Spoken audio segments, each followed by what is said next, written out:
ఇప్పుడు నేను చూపిస్తున్న ఈ రెసిపీ ఎవరు ట్రై చేయకండి. ఒకవేళ ట్రై చేయాలనుకుంటే పెద్దవాళ్ళ సంరక్షణలో ట్రై చేయండి. నేను ఎందుకు ట్రై చేశానంటే నాకన్నా పెద్దవాళ్ళు ఇంట్లో ఎవరు లేరు కాబట్టి నేను ట్రై చేశాను.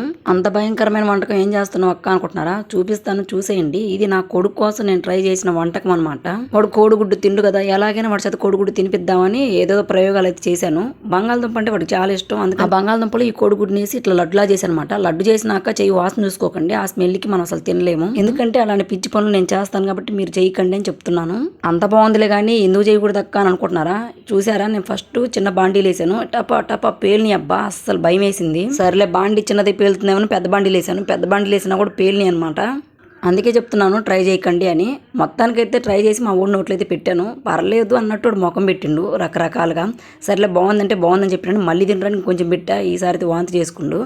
అంత చండాలంగా ఉందని నేను కూడా తిన్నా. పర్లేదబ్బా, కాకపోతే ట్రై చేయకండి. వీడియో నచ్చితే మాత్రం లైక్ చేయండి. ఓకేనా, బాయ్.